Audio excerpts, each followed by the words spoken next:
Assalamualaikum warahmatullahi wabarakatuh. Salam sejahtera bagi kita semua.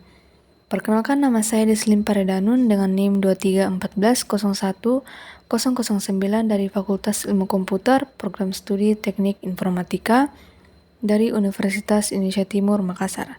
Kali ini di Administrasi Windows 2019. Di kesempatan kali ini kita akan membahas konsep Active Directory.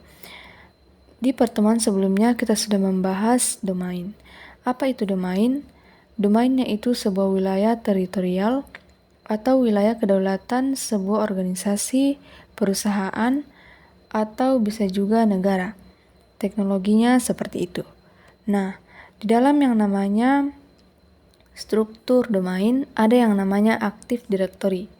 Active Directory adalah sebuah direktori service yang menjadi pusat manajemen dari user, komputer, dan beberapa objek yang ada di dalam satu jaringan. Di mana fungsi utama dari domain controller ini contohnya adalah untuk mengautentikasi, membutuhkan otoritas dari pengguna, dari user, termasuk komputer-komputer maupun perangkat-perangkat yang ada dalam satu jaringan di dalam sebuah Windows domain. Bahkan bisa memberikan autentikasi kepada objek-objek tertentu juga. Contohnya, kapan seseorang karyawan bisa login ke sebuah komputer, kapan user bisa login, kapan bisa logout, batasan loginnya kapan, apakah boleh login kapan saja, apakah si user tersebut masih di perusahaan atau di organisasi tersebut, atau sudah tidak lagi. Ya, kita bisa tentukan dia masih boleh login atau tidak, contohnya seperti itu. Kemudian contohnya perangkat, kita bisa mengatur komputer atau peripheral yang ada dalam satu organisasi. Contoh dalam satu organisasi itu ada perangkat, ada laptop, ada desktop, ada server. Nah, kita bisa tentukan kapan misalnya si user ini boleh login atau tidak. Si user ini sudah tidak boleh login, si user ini masih boleh login ke dalam database server. Contohnya, misalnya database server. Nah, kemudian dia bisa menentukan yang namanya Active Directory. Itu bisa menentukan ada server-server mana saja yang bisa digunakan atau tidak bisa digunakan. Contohnya ada lebih dari satu server di sini. Misalnya database ini bisa diakses, tapi database ini tidak bisa diakses. Yang ini sudah bisa diakses. Jadi dalam satu organisasi misalnya ada lebih dari satu database server di mana Active Directory ini yang akan mengatur database ini boleh diakses, yang ini tidak boleh, yang ini boleh. Nah, semacam itu. Ya, begitulah salah satu contohnya. Oke, kita harus kenali beberapa istilah di sini yang namanya AD. AD adalah Active Directory, kemudian ADDS, Active Directory Domain Service. Ya, jadi ini cuman singkatan saja ya. Active Directory yang sedang kita bahas ini ADDS, Active Directory Domain Service. Jadi sebuah jasa layanan Active Directory di dalam domain controller. Kalau domain controller yang sudah kita bahas di pertemuan sebelumnya, yang namanya domain. Domain itu kan sebuah wilayah kedaulatan, wilayah teritorial yang punya undang-undang, punya aturan, dan punya kebijakan. Jadi yang namanya dunia Microsoft Network ini cuma sebuah analogi dari dunia nyata saja sebenarnya. Oke, di sini kita sudah tahu bahwa Active Directory itu memanage user, komputer, dan objek. User komputer sudah tahu ya tadi. Lalu objek. Apa itu objek? Jadi saat kita bekerja dengan Active Directory, kita akan lebih banyak bekerja dengan objek. Objek adalah sebuah grup atribut yang mewakili resource dari domain. Jadi yang namanya di dalam domain ada yang disebut objek. Objek-objek itu macam-macam ya, seperti yang ditulis di bawah ini. Ada organizational unit, users, computer, group, context, shared folder, share printer, dan yang namanya objek itu punya SID. Security yang disebut dengan Security Identifier atau SID.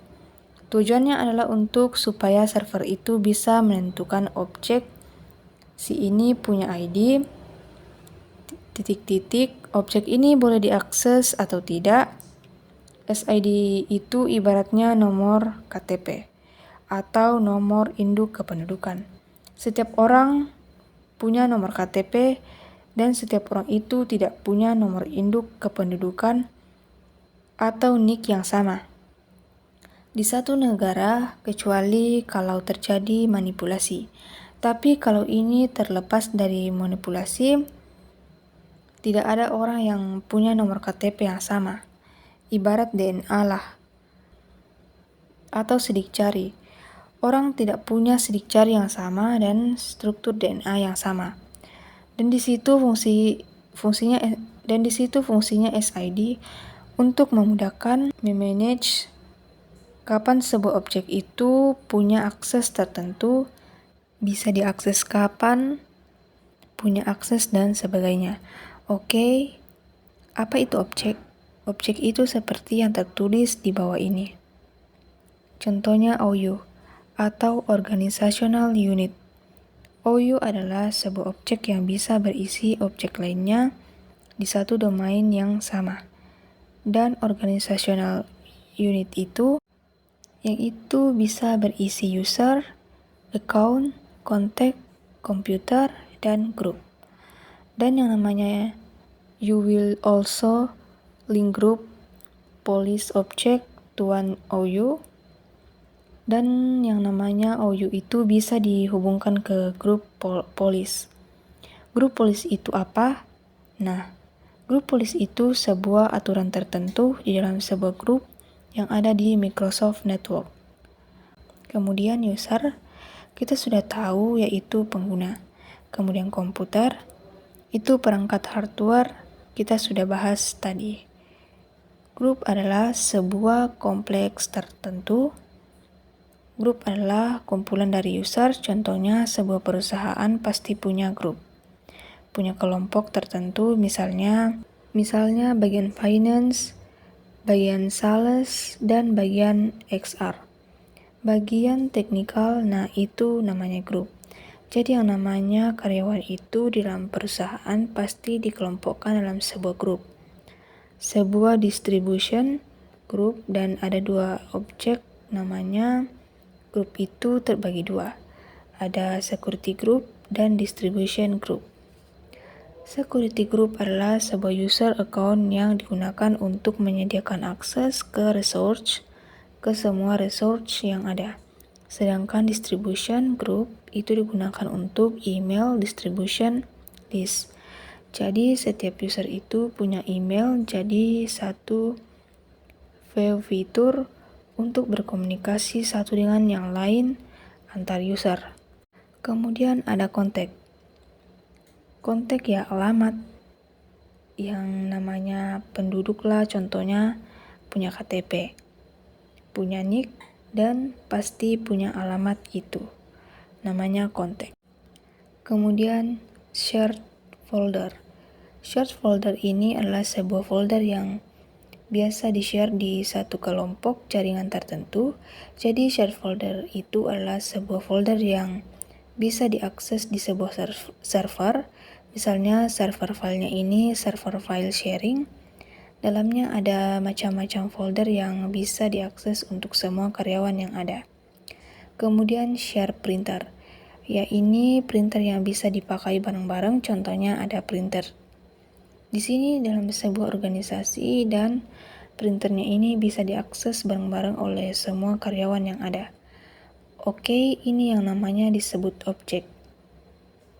Di dalam Active Directory dan objek ini adalah berbagai macam organizational unit, user computer group yang bisa diatur oleh Active Directory.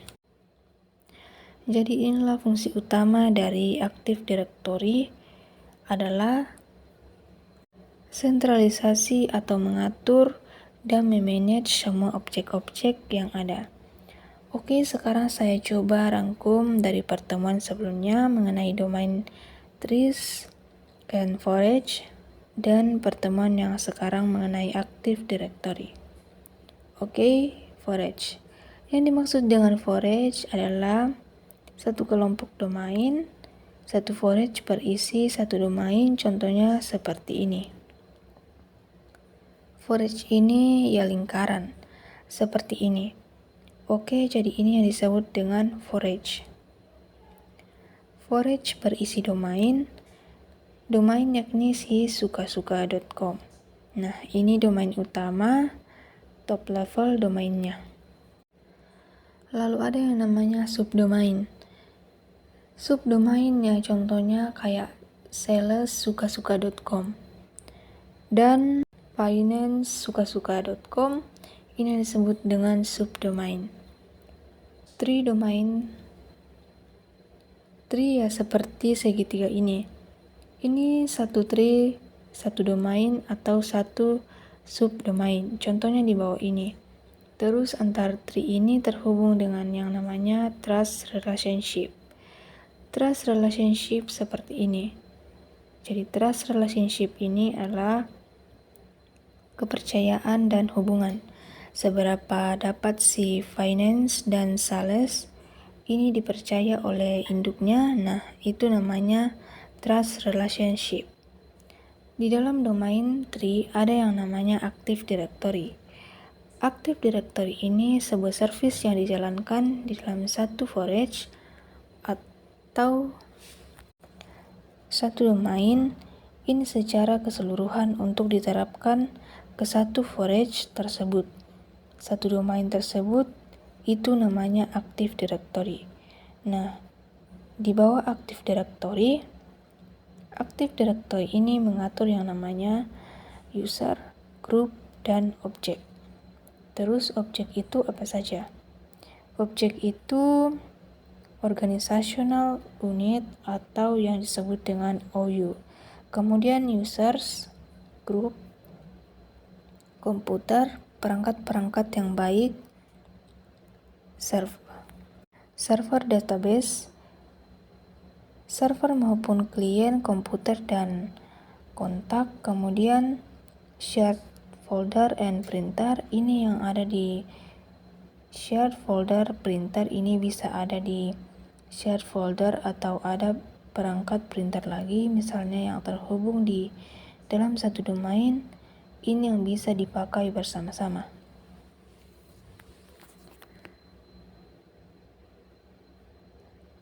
Baik, sekian untuk video kali ini. Jika ada salah kata, mohon dimaafkan. Sekian dan terima kasih.